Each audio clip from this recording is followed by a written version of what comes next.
es Ignacio Martín García, que creemos que ya viene por aquí. Digo creemos porque no vemos absolutamente nada con los ojos. Aquí está Ignacio. Eso.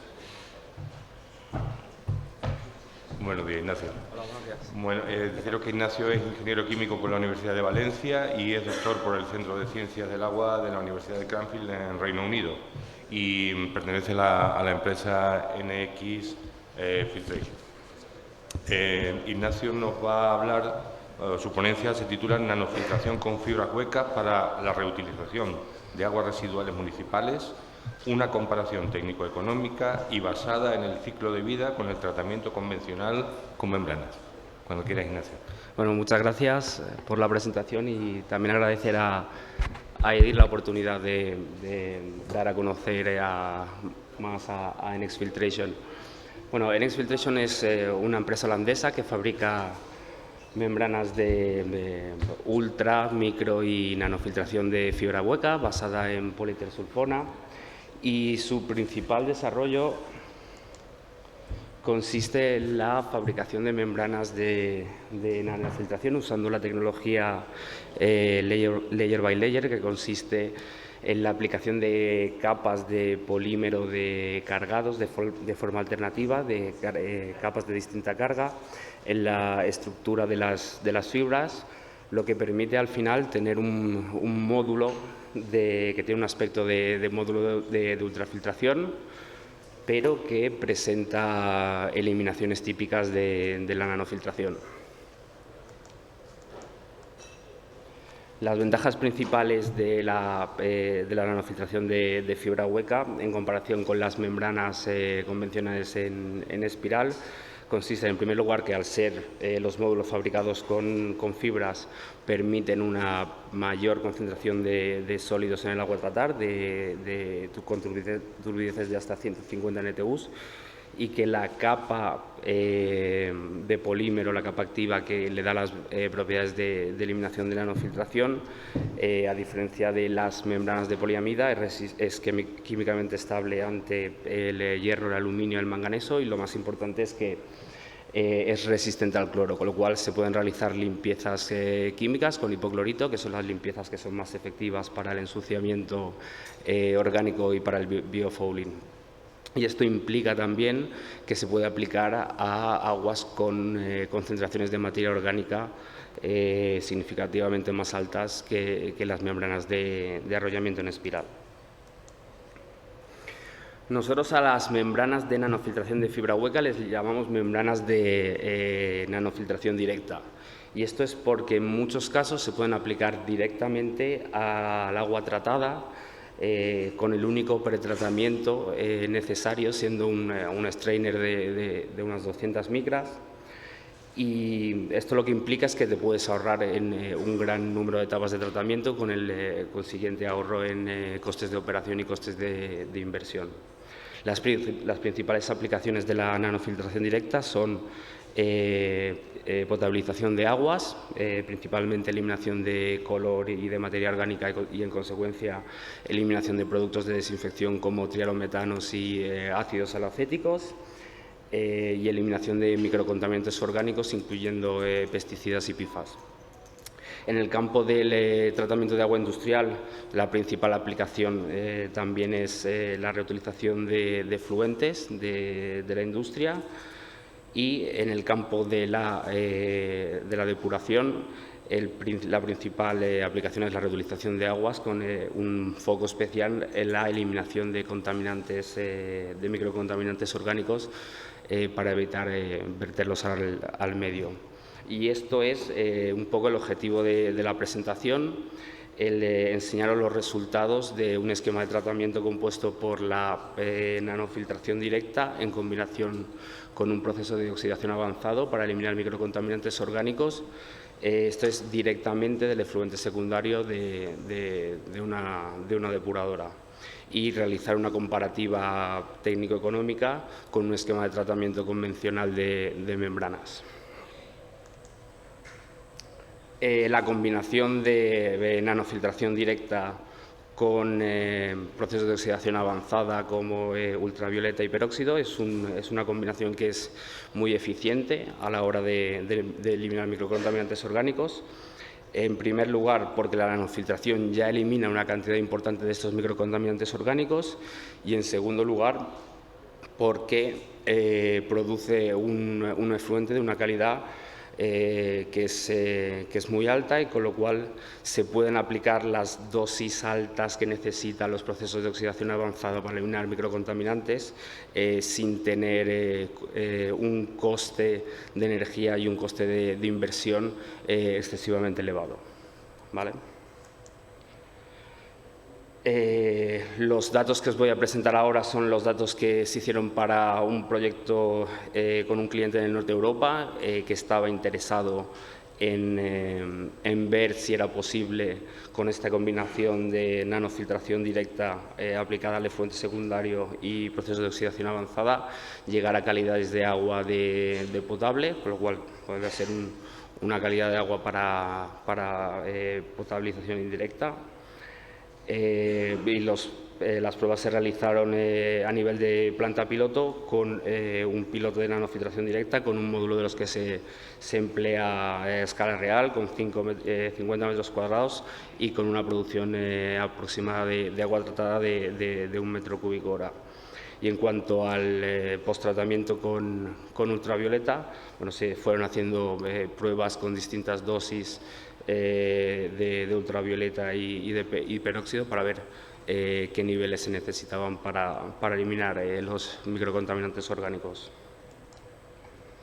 Esos son los resultados de eliminación de microcontaminantes orgánicos, los que se midieron principalmente, y lo que vemos es básicamente que para compuestos con un tamaño molecular de alrededor de 300 y por encima, la nanofiltración directa consigue eliminar estos compuestos prácticamente de forma completa.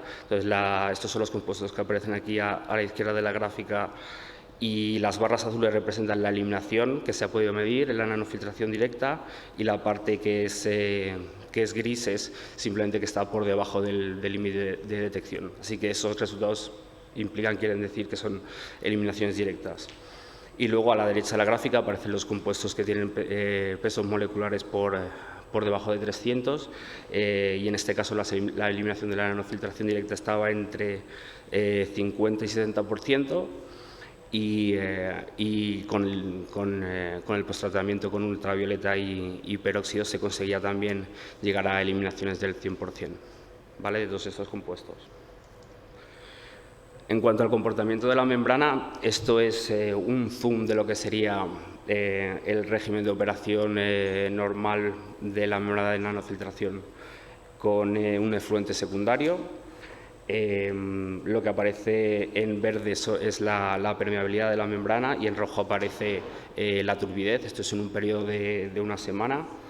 Y lo que hemos visto es que mientras la turbidez permanecía en los valores normales de ese efluente, la permeabilidad se va perdiendo algo de permeabilidad, que se va recuperando al cabo del día con las limpiezas químicas. Estos bloques representan bloques de filtración entre limpiezas químicas, pero lo que se puede ver es que hay una pérdida lenta de permeabilidad, pero que se recupera completamente con las limpiezas químicas, y que también a la hora de tratar el efluente secundario con picos de turbidez es posible hacerlo, y la membrana después se recupera a valores normales de permeabilidad.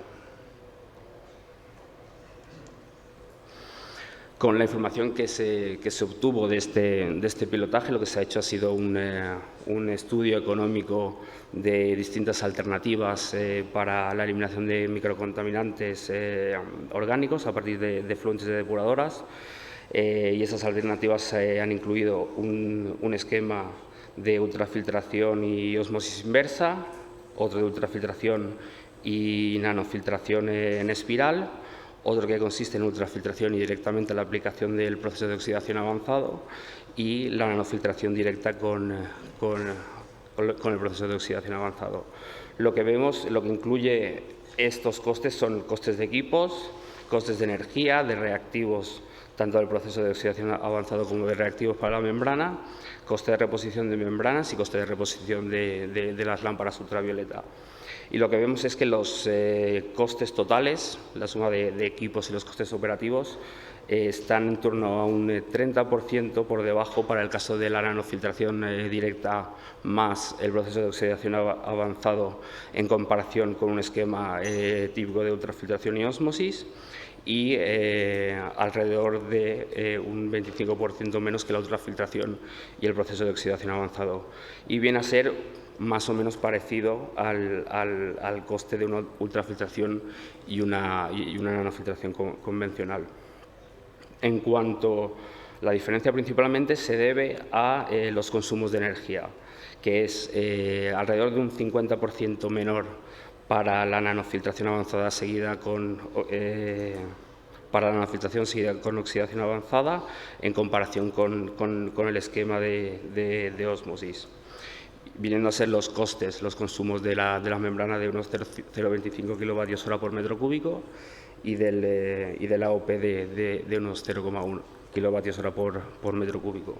Con lo cual, al final, este menor consumo de energía también implica un menor impacto ambiental en cuanto a la huella de CO2.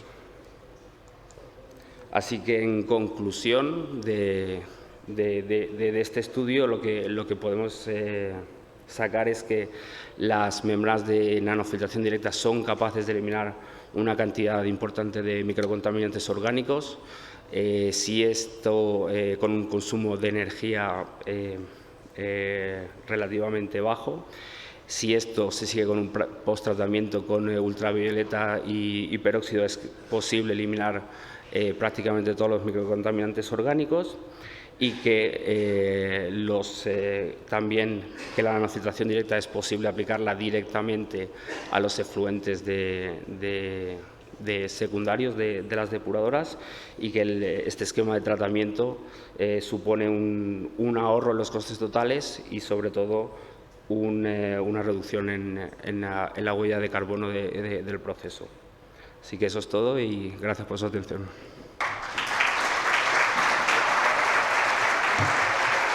Muchas gracias, Ignacio. Un segundito, si te parece, esperamos por si hay alguna pregunta, porque nos quedan unos minutos del tiempo asignado.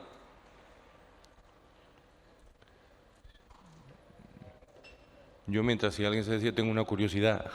He visto que habéis contemplado, junto a la nanofiltración, proceso de oxidación avanzado. ¿Habéis contemplado alguna otra posibilidad alternativa, como puede ser, por ejemplo, el dióxido de cloro, etcétera? O, dicho de otra manera, ¿por qué habéis seleccionado la oxidación avanzada como complemento al tratamiento con nano?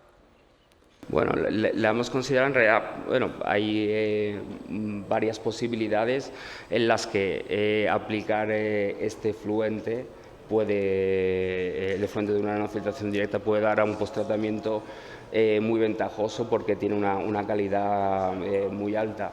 Podría ser dióxido de cloro, en este caso hemos considerado ultravioleta y peróxido porque es lo que queríamos hacer en este proyecto, pero podría ser también carbón activo. Hay varios posttratamientos que se supone que van a ser muy eficientes con este tipo de efluente. Muy bien, perfecto, gracias. ¿Alguna pregunta ante los asistentes? De acuerdo, pues nada, Ignacio, muchas gracias y pasamos a la siguiente pregunta. Buenos días a todos. Oye, os recordamos que el uso del teléfono móvil dentro de la sala no es lo más recomendable. Bueno. Nuestro segundo ponente de hoy es Sun Shimura. Sun Shimura es químico investigador senior en Toray Industry. Lleva más de 10 años dedicado al desarrollo de nuevas membranas para el tratamiento de agua, la alimentación y el bioprocesamiento, y hoy nos va a hablar de la aclaración del mecanismo de bioincrustación y desarrollo de nuevas membranas de PVDF de ultrafiltración para pretratamiento de osmosis inversa. Sun, remember you have 10-12 minutes just to talk, and later on you have the opportunity to have some questions. Thank you. Okay, good morning. My presentation title is Clarification of Biofouling Mechanism and development of novel PVDF membrane for RO pretreatment. These contents are shown here. At first, introduction. As you know, biofouling in RO processes is a very important problem. This graph is operation examples of RO processes. Differential pressure is increased with operation days. And this photograph is autopsied RO membrane after operation. Much biofilm formation was observed. This is biofouling. Negative impact of biofouling are increased energy requirement, lower product quality, higher operation cost. So biofouling is a very important problem to be solved. As a mechanism of biofouling, several studies say biofilm development of membrane surfaces is divided into 5 stages. Hay 5 estudios del desarrollo del biofilm. En primer lugar, acondicionamiento de la superficie. En segundo lugar, adherencia inicial. Tercero, desarrollo del biofilm. 4, maduración del biofilm. Y luego, separación planctónica. Se inicia la adherencia bacteriana después del acondicionamiento de la superficie. El acondicionamiento de la superficie, esa capa se forma con componentes orgánicos en el agua de alimentación, y la presencia del acondicionamiento cambia los rasgos de la superficie y aumenta la adherencia bacteriana. No está claro qué componente causa esto. Nuestros objetivos de investigación son confirmar el aumento de la adherencia bacteriana causada por la capa acondicionada, cuál es el componente principal del agua de alimentación para formar esa capa, y el desarrollar un nuevo PVDF-UF, una membrana nueva para el pretratamiento. El método experimental, después de la preparación, pasamos a la fase de preacondicionamiento. Un tipo de solución preacondicionador es un bioreactor de membrana.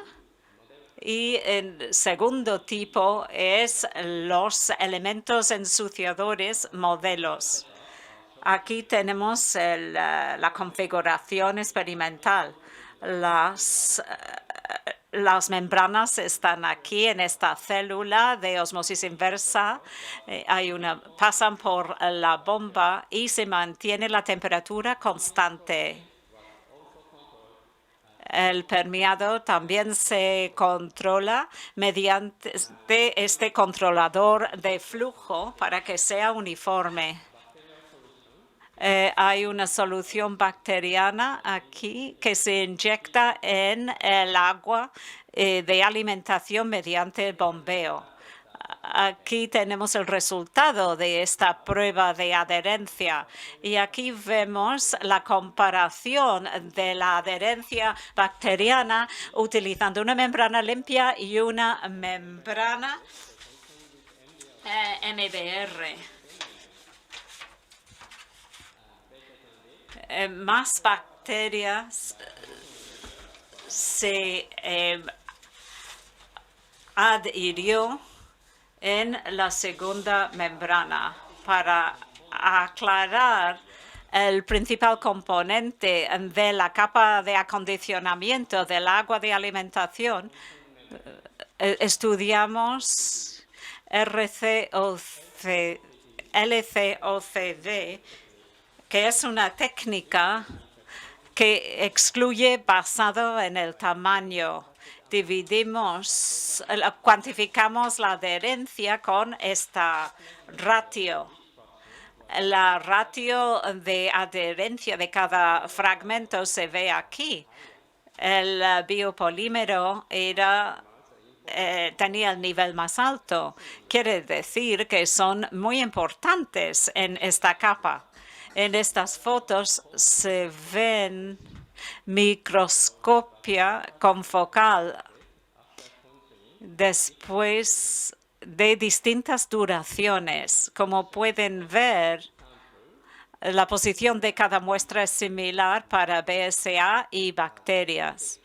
En este experimento, BSA se utilizó como sustancias modelo para los biopolímeros. Como BSA es una capa acondicionadora que condiciona la adherencia. Ahora vamos a hablar del desarrollo del nuevo PFDFUF para pretratamiento con osmosis inversa. El biopolímero es muy importante como capa acondicionadora para la adherencia bacteriana. Para nuestro tratamiento usamos una membrana UF con poros finos para extracción alta del biopolímero, aunque hay una contradicción entre la separación fina y la alta permeabilidad del agua. UF debería mantenerse con flux. Para poder superar este problema, utilizando nuestra tecnología, fabricamos esta membrana, este prototipo de Toray. Tiene más poros, más finos. Se supone que eso va a aumentar la calidad y el flux de UF. Aquí vemos la línea potencial de la membrana prototipo de Toray, 6 veces más alto en el resultado aquí en cuanto a la permeabilidad de agua pura. Y así resolvemos el problema que planteamos antes. Desde el punto de vista de tratamiento de agua bruta, lo probamos con agua del mar en Kranji. Kranji tiene una concentración de biopolímero muy alto. La ratio es del 10%, mucho más alto que UF convencional con el prototipo de Toray. Además, realizamos un test acelerado de ensuciamiento de ósmosis inversa con el permeado UF y vemos que el prototipo de Toray tenía mejores resultados. La ratio de extracción era mayor. Analizamos las sustancias adheridas a la membrana de OI. En primer lugar, pretratados con el biopolímero y luego la cantidad de microorganismos a la derecha.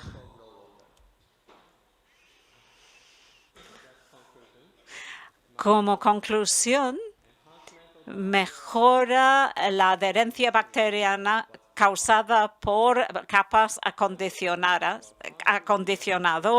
Se confirmaron. Los biopolímeros tenían los principales constituyentes en la capa acondicionadora. La membrana nueva para quitar el biopolímero se desarrolló y se confirmó el ensuciamiento, la mitigación del ensuciamiento con ósmosis inversa.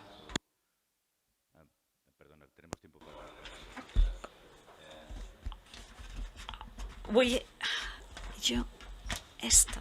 If there is no question, I have a question for you just to start the discussion. When is expected just to have a new membrane having from this prototype? ¿Cuándo espera tener una nueva membrana de este prototipo en el mercado? Bueno, lo estamos desarrollando ahora mismo. Yo me imagino que dentro de unos años, un par de años, muchos años, bueno, en cuanto podamos. Muchas gracias.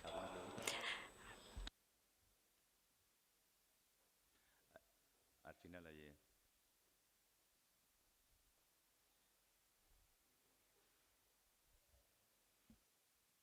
Hi, hello. Thanks for the presentation. Buenos días, gracias por la presentación. Nos ha enseñado un ejemplo de 180 días cómo aumenta la presión.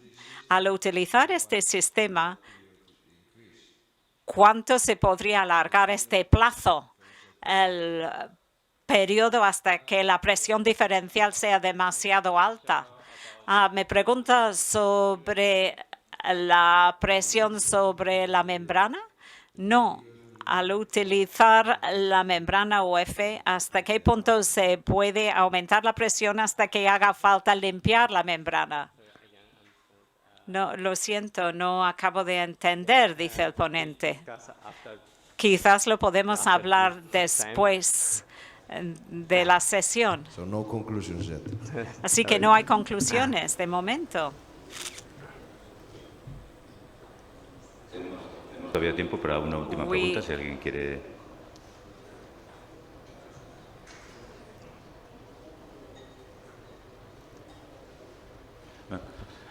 No more questions. Thank you for your presentation. Thank you very much. Thank you. Muchas gracias.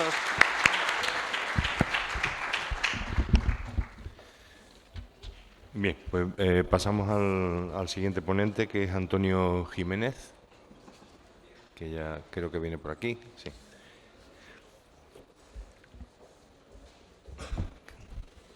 Antonio Jiménez es ingeniero agrónomo y jefe de proyectos del Departamento de Innovación y Tecnología de Aqualia. Y nos va a presentar la ponencia Aplicación de membranas de nanofiltración de fibra hueca en pretratamiento de agua de galería. Adelante, Antonio, cuando quieras. Muchas gracias, Adolfo y Miguel Ángel. Buenos días a todos y muchas gracias también a la organización por permitirnos esta oportunidad de compartir no solo resultados, sino también, por supuesto, de aprender.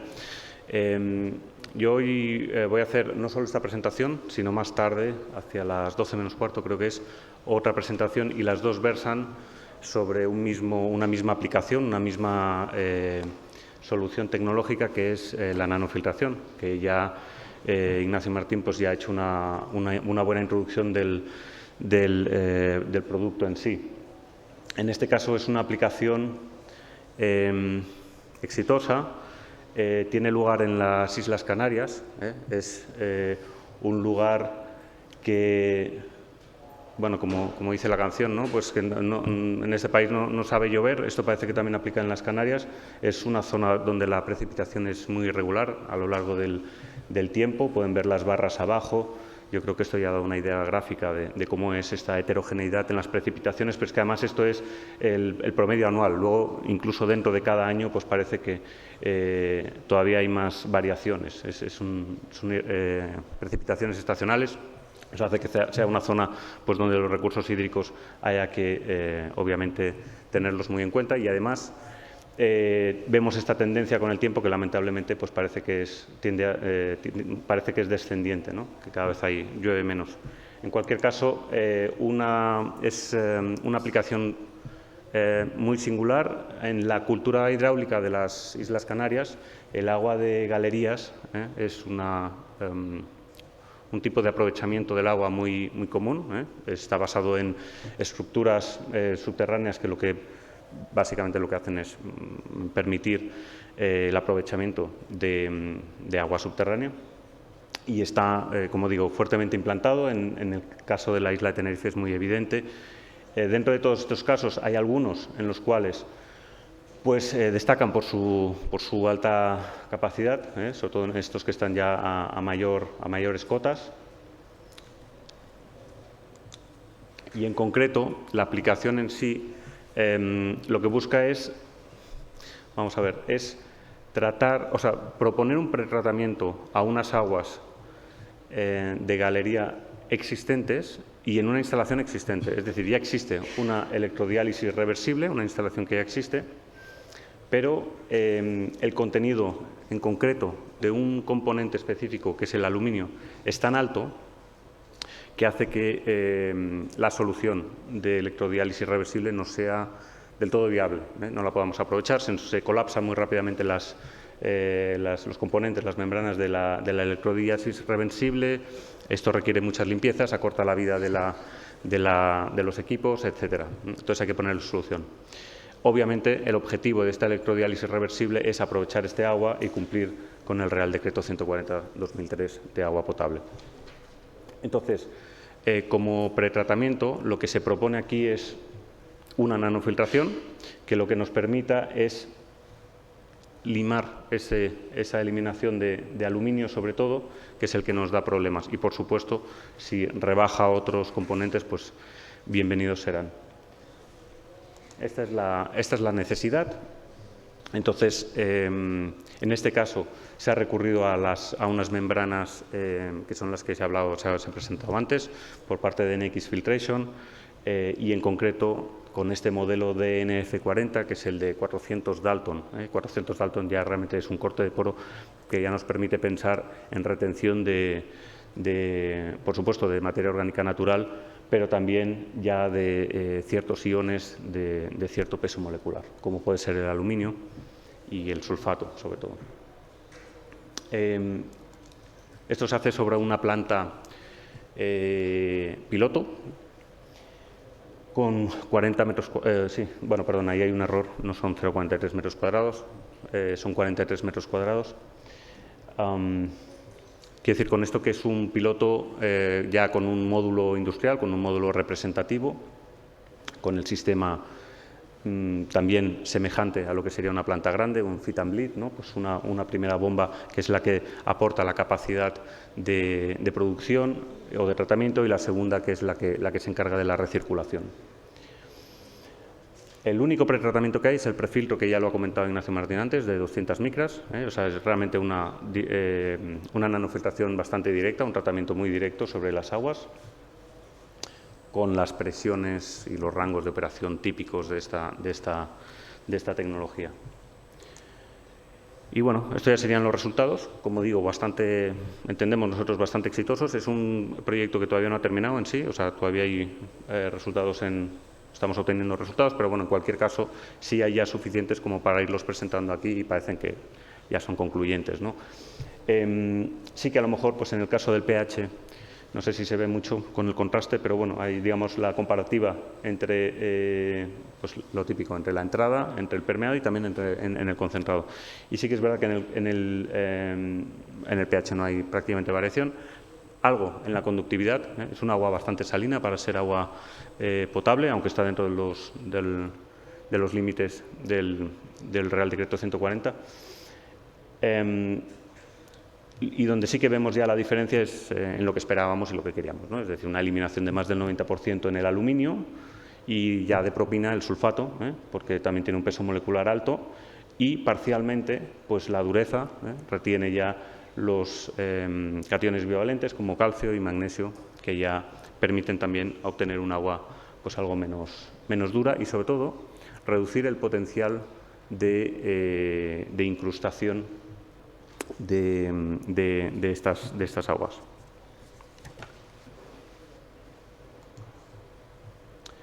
Y estas realmente serían las conclusiones. Básicamente es una solución innovadora que lo que pretende es reducir la concentración de sales y en concreto de aluminio a través de una nanofiltración directa de fibra hueca, estas membranas de nueva generación, frente a las espirales. Estas nuevas configuraciones de membranas de filtración permiten generar un sistema muy robusto, en términos de capacidad operativa y de resistencia química. Y como ya hacía la comparativa antes Ignacio, pues es verdad que el consumo energético parece que apunta a que es una tecnología, una solución competitiva, al menos sobre todo comparado con las configuraciones anteriores en espiral. Y vuelvo a repetir, la conclusión final es sobre todo que obtenemos realmente eliminaciones o retenciones, mejor dicho, de aluminio y de sulfatos. El concentrado, en este caso, digamos que después se hace un vertido de este concentrado, pero se obtiene pues, un alto porcentaje, una recuperación bastante importante del agua de producción, que, como he dicho antes, también remueve parcialmente o elimina parcialmente los contenidos en calcio y en magnesio, lo que permite reducir el problema de scaling en membranas de tratamiento que puedan venir más adelante. Y esto sería mi presentación. Muchísimas gracias por su atención.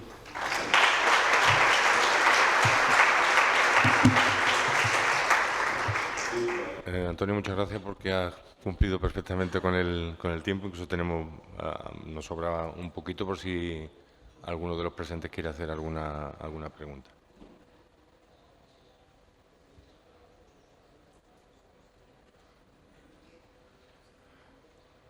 Yo te preguntaría, Antonio, he visto que tenéis altos niveles de sílice.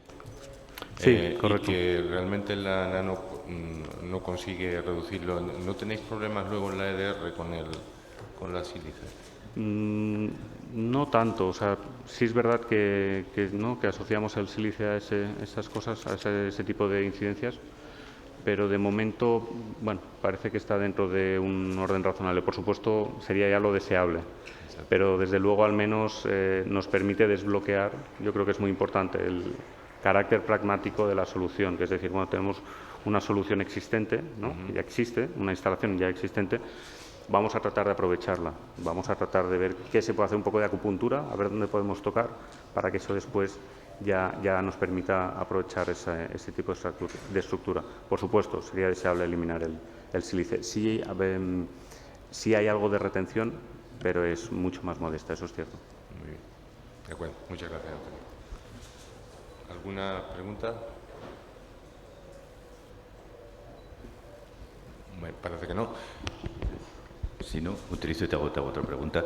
Has empezado a hablar antes del concentrado. En el caso de aguas de galerías del Teide, ¿qué es lo que sugieres como mejor tratamiento del concentrado? ¿Qué hacer con él? No es sencillo siempre, pero tienes concentrado en sales divalentes. ¿Qué harías con este concentrado en una planta industrial, en una planta grande? Sí, es una buena pregunta. Siempre nos ocurre eso con las membranas, ¿verdad? Siempre pensamos nos quedamos con la parte buena y tenemos siempre la sombra, digamos, la otra parte. Y hay que aceptarla y hay que ver qué hacemos con ella. En este caso, francamente, si no recuerdo mal, por los volúmenes que se maneja, yo diría, si no estoy mal, que, insisto, todo esto son pruebas, y por supuesto es hacer un poco castillos en el aire, pero si no estoy mal, creo que por temas de volúmenes y de concentraciones y por toda esta zona, digamos, que hay alta densidad, ¿no? de galerías y demás, me parece que el tema de la dilución no debería dar ningún problema. Pero en cualquier caso, sí es verdad que según los requisitos que ponga la Administración, etcétera, pues obviamente habrá que ver qué se puede hacer, porque realmente es que siempre la salmuera es, yo diría que nuestro gran enemigo de momento.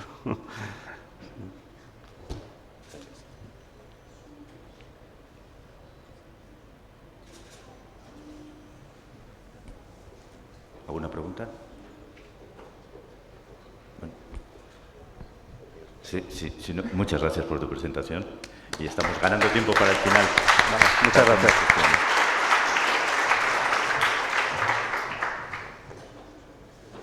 Nuestra próxima ponente es Rosario Arnau Notari, que es doctora internacional en Tecnologías Industriales por la Universidad Jaume I.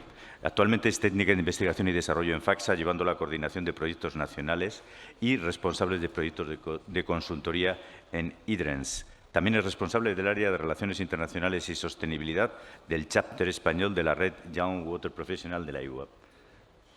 Gracias, Miguel Ángel. Gracias, Miguel Ángel, por la presentación.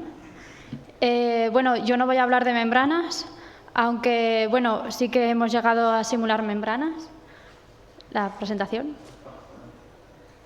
Mi presentación estará bajo el nombre de José Vilarroch, que tampoco... Y el título de la presentación es Estudio hidrodinámico de un tanque de abastecimiento de agua potable mediante herramientas de simulación computacional, ¿no?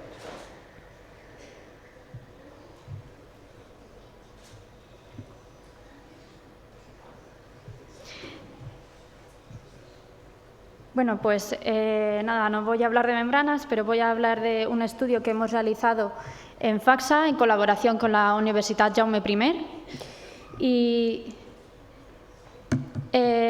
primero os presentaré esta instalación, su problemática, y después a continuación hablaremos sobre cómo hemos configurado estas simulaciones y los resultados que hemos obtenido para concluir con unas conclusiones sobre el caso de estudio.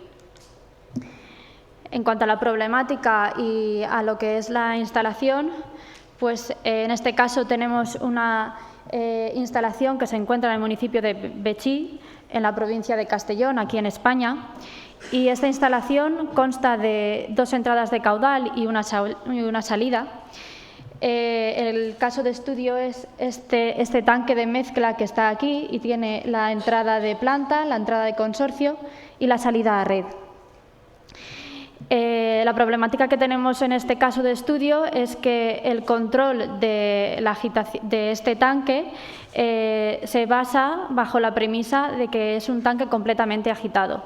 Sin embargo, las concentraciones de nitratos a la salida por la red de abastecimiento nos indica que esto no es así, que en realidad nos está produciendo una mezcla o agitación completa de este tanque. Por lo tanto, nosotros planteamos realizar un estudio hidrodinámico para poder averiguar y diagnosticar si esto era así y proponer soluciones. El tanque analizado, como os he comentado, tenemos las 2 entradas, la salida. Y en este caso son 2 tanques gemelos simétricos y para las simulaciones solamente hemos utilizado uno de ellos. Como información disponible teníamos el caudal de las 3 corrientes durante unas 24 horas y también la concentración de nitratos en las diferentes corrientes durante estas 24 horas. ¿Cómo hemos configurado las simulaciones?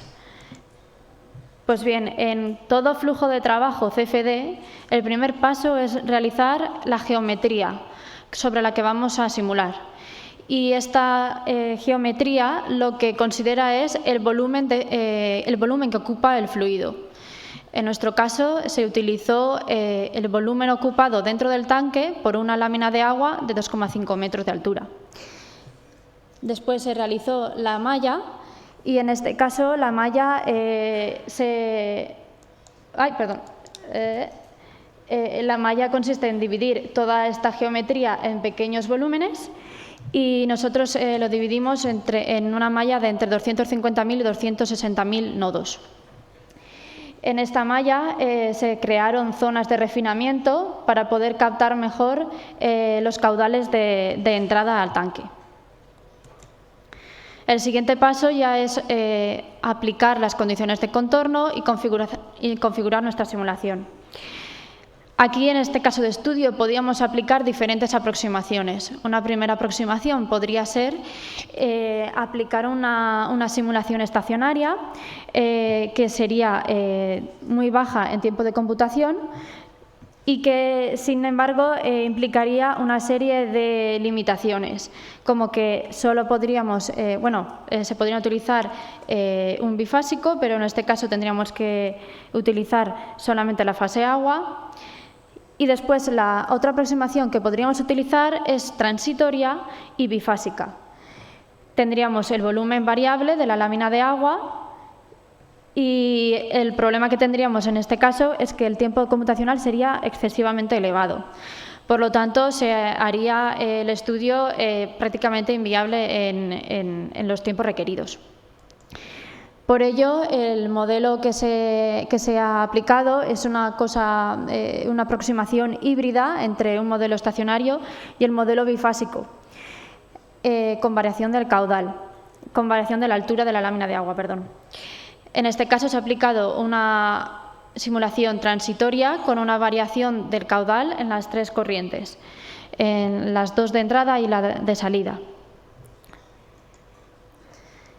Como casos de estudio que se han simulado, tenemos el caso actual y después un nuevo diseño en el que se ha llegado a trasladar las 2 entradas, planta y consorcio, a este lado.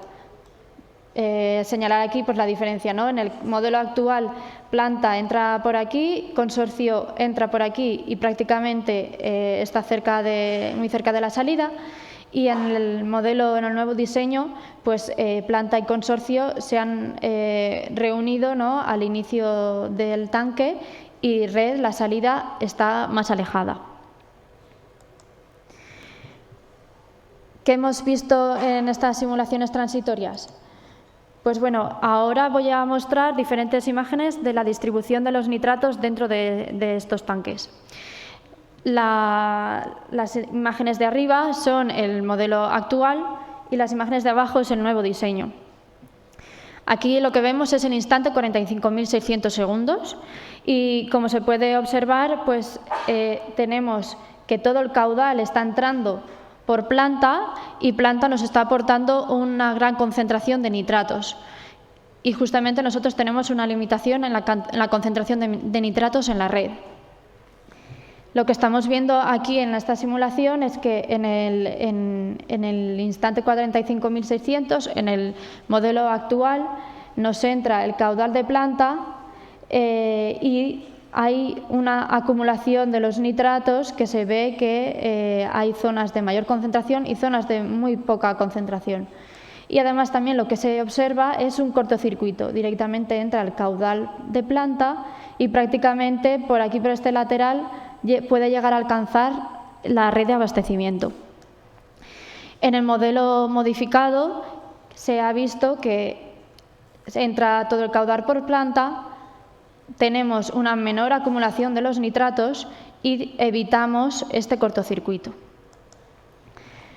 En el instante 51.000, como vemos, aún continúa la acumulación de nitratos que ya se preveía anteriormente, en el anterior instante. Y sin embargo, nosotros no estamos teniendo entrada de caudal por planta ni por consorcio.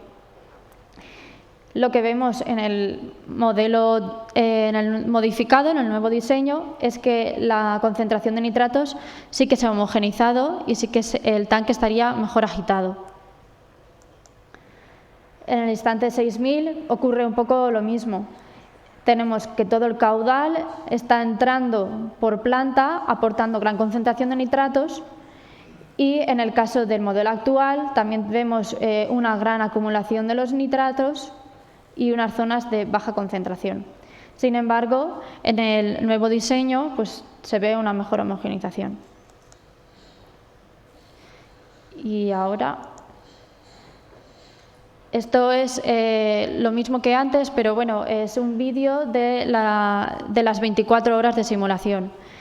El caso de la derecha es el nuevo diseño y como veis aquí, pues hay una mayor homogeneidad. Aquí en el modelo actual pues sí que se ven plumas, directamente sí que también se ve esta corriente que escapa a red.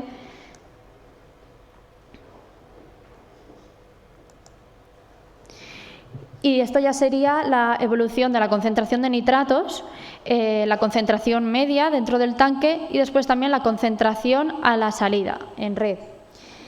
Lo que se ve, pues la curva de evolución temporal, en el caso del nuevo diseño, se ha atenuado, vemos muchos menos picos Y también vemos que las dos líneas rojas, que son en el caso modificado, tanto la media como la concentración de red es prácticamente idéntica.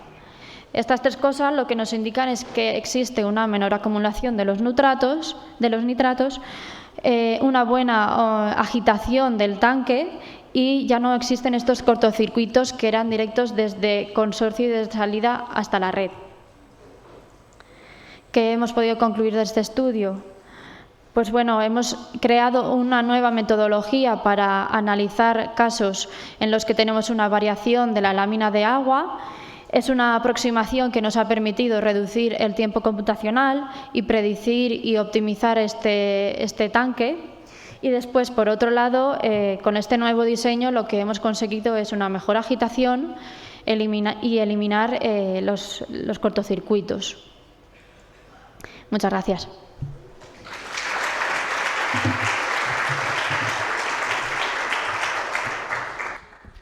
Tenemos 4 minutos para preguntas. ¿Alguna pregunta?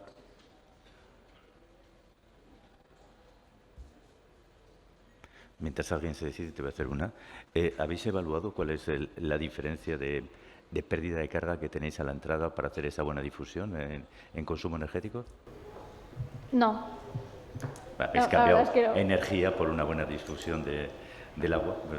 Eso es algo que hay que considerar en el proyecto habitualmente para tener el valor total de los cambios, ¿no? Sí, nosotros solemos evaluarlo de otras formas. Tenemos, en cuanto a ingeniería química, hay otros parámetros que nos lo indican y sí que se podrían haber aplicado en este caso, que tenemos un trazador que sí que lo podríamos haber utilizado. Pero bueno, en este caso nosotros no lo consideramos en términos de energía, siempre lo consideramos en términos más químicos. Sí. Y supongo que se va a aplicar a la otra parte, a todo el tanque, ¿no? Sí, sí, sí. ¿Alguna pregunta más?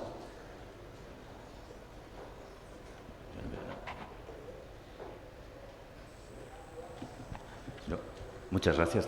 Con esto hemos ganado tiempo un poco para preguntas al final para todos los ponentes. Muchas gracias.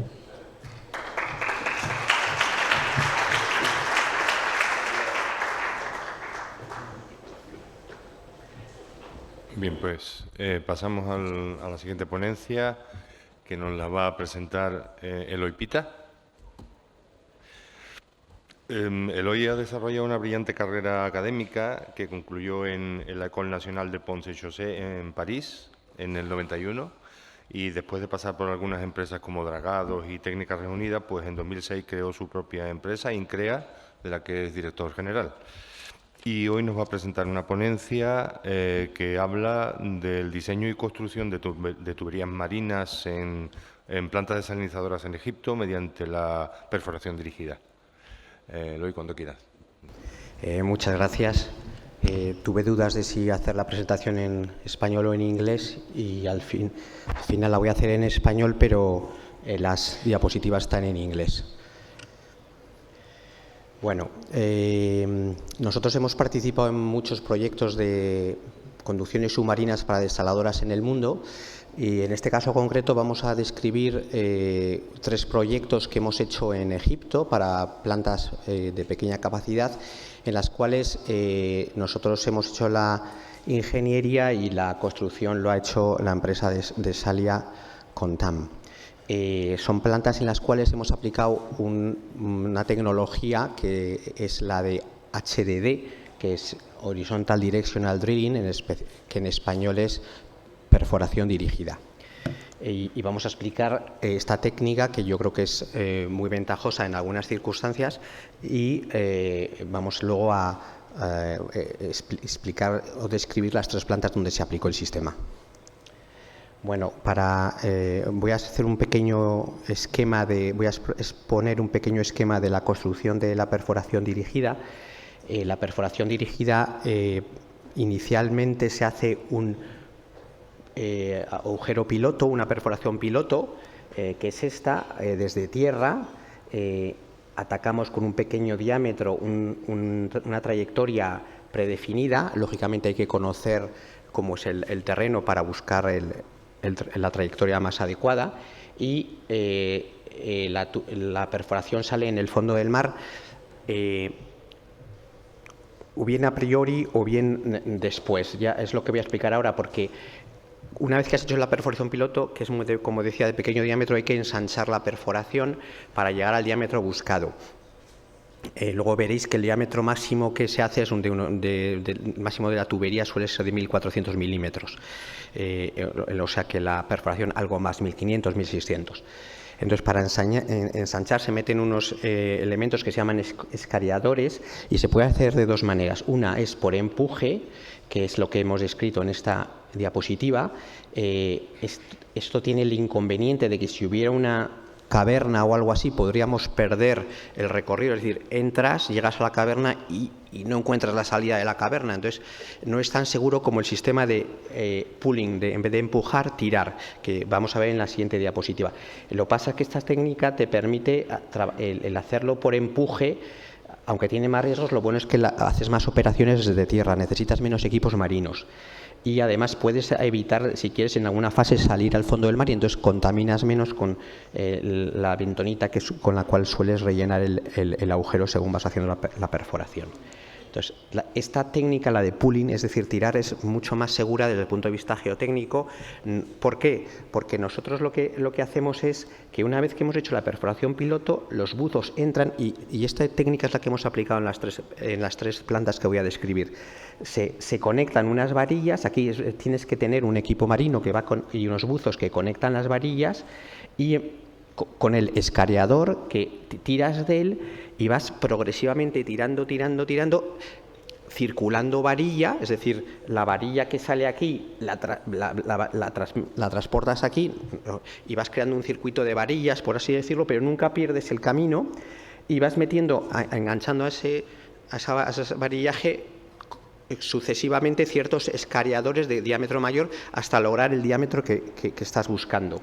Cuando ya tienes el diámetro logrado, sigues tirando, pero ya no tiras de varilla, sino que a la última varilla le enganchas el tubo de polietileno que has transportado flotando y lo metes por el agujero hasta que llega a este extremo y ya detienes el proceso submarino. La tubería que metes aquí podría ser incluso más larga para que parte la fondes ya y la dejes directamente apoyada en el fondo si quisieras. Aquí tenemos una fotografía de una desaladora, la de Taba, en Egipto. Se ve a los buzos haciendo operaciones submarinas para enganchar las varillas a la tubería para que se pueda tirar de ella convenientemente.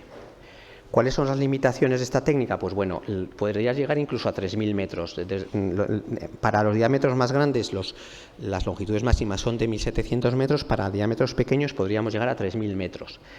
El diámetro máximo exterior de la tubería, que es de polietileno, es una tubería de 1.400 milímetros. Normalmente son tuberías de gran espesor, es un SDR 17.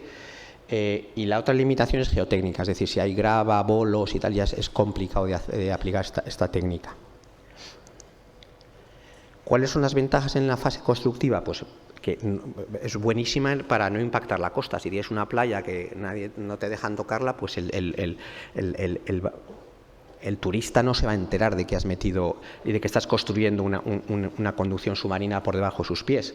La otra ventaja es que es bastante independiente del clima marino, no tanto en las fases de introducción de la tubería y varilla, pero bueno, es más independiente que lo de la solución tradicional de dragado y excavación. Se necesitan menos equipos marinos. Desde el punto de vista medioambiental es buenísimo porque no tocas arrecifes de coral, enclaves singulares marinos, no lo afectas y no necesitas excavación ni dragado. En la fase de servicio, las ventajas de esta técnica es que tienes una tubería al cual no le afecta el mar. Las acciones del oleaje ya sabéis que son muy agresivas contra las tuberías. Está protegido también contra la erosión de la costa, porque a veces nos hemos encontrado tuberías que estaban colocadas en el fondo de una playa y ha llegado un temporal y las ha destapado, o han construido un puerto y se ha producido una erosión en una zona o una sedimentación en otra. Por eso digo que también es independiente de posibles construcciones futuras que hagas en la costa. La durabilidad, esto es una tubería que que es robusta, no le afecta el oleaje, la solución es de polietileno, con lo cual no tiene problemas de corrosión. Y luego, desde el punto de vista hidráulico, para una toma pues es gratis, por así decirlo, llegar muy profundo a la estación de bombeo. Con una solución de zanja, si quieres llegar muy profundo a la estación de bombeo, necesitas incrementar el coste de excavación y de relleno. Aquí el coste es independiente, con lo cual puedes arrancar desde la estación de bombeo a la cota que quieras. Las desventajas, pues que durante la construcción estás a expensas de las propiedades geotécnicas, con lo cual hay que hacer una buena exploración previa de cuál es el terreno en el que estamos trabajando, y que es un trabajo de especialistas, no lo puede hacer cualquiera. Nos hemos encontrado proyectos, no recuerdo, en algunos países donde países no tan desarrollados, donde esta técnica ha dado problemas al local. En Egipto en concreto, sin embargo, no hemos tenido ningún problema usando medios locales egipcios. Y otras desventajas en servicio, pues no tienes acceso al tubo salvo por un extremo y otro. O sea, sí puedes hacer pigging, pero no puedes colocar bocas de hombre. En el perfil longitudinal se crea un punto alto, que es la salida del tubo, del túnel en el fondo del mar, y se crea también un punto bajo, que es la panza del perfil longitudinal. Bueno, y ahora voy a describir las plantas que hemos proyectado, aparte de otras, pero en concreto estas tres con esta tecnología. Esta es la planta de Neguela, aquí vemos el delta del Nilo, esto es Egipto, la península del Sinaí. Entonces hemos hecho la de Neguela, que es la primera que voy a explicar, luego la de Taba, en el Golfo de Aqaba, aquí es donde confluyen Israel, Jordania, esto es Arabia Saudí y esto es Egipto, y otra en Nab, que es Sharm el Sheikh, esta ciudad tan turística y conocida de Egipto, Sharm el Sheikh. Bueno, pues esto es Neguela. Neguela es una planta pequeñita, para producir 6.000 metros cúbicos al día, y tiene la singularidad de que para ahorrar se hizo la toma directamente en la costa, en un entrante, que es o sea, se crea un dique permeable, se hace primero un gran dragado, se coloca un dique permeable y se toma agua de esta piscina. Es una técnica muy barata, pero claro, tiene sus limitaciones. En planta, esto es el esquema de lo que hay. Hay la estación de bombeo. Había el problema de una carretera de gran tráfico, no se podía cortar, entonces estas son las dos perforaciones dirigidas que se hicieron. Esto se trata más bien de una obra terrestre, porque esta es la toma, que es parte de esta piscina que yo decía, donde se crea este dique permeable, se draga mucho, entonces creas una fosa, el agua se infiltra y se chupa aquí, y por este túnel llega hasta la estación de bombeo, que está aquí. El emisario de vertido es el rojo, y como es poco caudal, vierte directamente en un pequeño acantilado que hay aquí a través de 6-8 salidas difusoras que proyectamos. Este es el perfil longitudinal, el túnel realmente es este, y lo que hace es pasar por debajo de la carretera que citaba. Este es el dique, la piscina, entonces tenemos aquí el nivel del mar y aquí el nivel en la piscina. Se colocó una passive screen realmente porque el cliente final lo pedía. Aquí no es necesario, podría escoger directamente agua por un tubo, porque al entrar el agua a través de este dique no hace falta filtrarla de objetos que puedan pasar, porque ya hace el dique esa filtración. Pero bueno, el cliente final quería una passive screen y la colocamos. Estamos hablando de un tubo de diámetro exterior de 450 milímetros para la toma. Y este es un poco el esquema, que como digo, el passive screen sobra. Aquí hemos tenido alguna dificultad con que esto se colmataba con la posidonia, hemos ido cambiando el diseño. La idea ha sido colocar un geogrid aquí para que cuando esto se rellene de posidonia, poder retirar la piedra, retirar la posidonia y volver a trabajar. O sea, te gastas poco dinero en construcción, te gastas dinero en mantenimiento de este dique, que como digo, pues tiende a ir chupando, sobre todo hemos tenido posidonia, y por eso este geogrid, un geotextil aquí también, porque a veces caía la posidonia aquí y se infiltraba a través de las piedras, ¿no? Esta es una foto del dique, unos hacéis un poco a la idea. Es el dique permeable, esta es la piscina, este es el tubo de captación. Y bueno, ahora pasamos a otra planta, que es la de Taba. La de Taba es una planta de 10.000 metros cúbicos día de capacidad, como os decía, situada en el Golfo de Aqaba, muy cerca de Israel y Jordania. Y esa es la planta. Tenemos 2 tomas de diámetro 500 en paralelo. Luego tenía un tramo apoyado. Esto engordo, este es el túnel de los 2 túneles de toma y este es el túnel de vertido. El vertido tiene 355 milímetros de diámetro exterior, la tubería, y aquí sí que tiene sentido las passive screen, hay una en cada toma, y luego hay la desaladora está muy arriba. Esta es la estación de bombeo y bueno, pues esta es la tubería que viene en zanja hasta el túnel. El túnel nos ahorra, y en este caso, impacto sobre un coral de mucho valor ambiental. Este es el coral que comentaba, pues con esa técnica no hemos tenido que dragar ni zanjas, ni destruir coral, ni nada parecido. Y este es el perfil longitudinal de la toma, la perforación dirigida y un tramo con la tubería apoyada en el fondo y la passive screen aquí. Y otro tramo en zanja que llega a la estación de bombeo. Estamos hablando de túneles del orden de 100 metros de longitud, en este caso 88. Y aquí una foto de la conexión. Veis aquí la varilla de salida que había perforado y están conectando la tubería de polietileno a la varilla para tirar de ella y introducirla por el túnel. Esta es la sección tipo del túnel. Hemos aprovechado uno de los túneles para meter junto al tubo de toma una tubería de aire para llevar aire a la passive screen para su limpieza, que es imprescindible. La passive screen es una rejilla de un paso muy fino y cada X tiempo hay que meterle aire a presión para liberarla de las incrustaciones y suciedad que pueda estar dentro en la superficie. Esta es la sección tipo de la tubería apoyada en el fondo con unos lastres sin dragar nada para no afectar al coral. Y este es un esquema de la passive screen antes de conectar la tubería de aire. Esta es la tubería de polietileno que viene por aquí, apoyada en el fondo. Se hace un dado para darle estabilidad a la passive screen y esta es la passive screen que yo creo que muchos conocéis. Y este es el difusor en el emisario de vertido. Era un difusor con 2 bocas que salían de la tubería principal y con cierto ángulo para que la salmuera salga con una trayectoria parabólica y se diluya bien en su camino hasta el fondo del mar y así no afecte al fondo marino. Y esta es la de Sharm el Sheikh, NAPC, que es más grande, de 35.000 metros cúbicos día.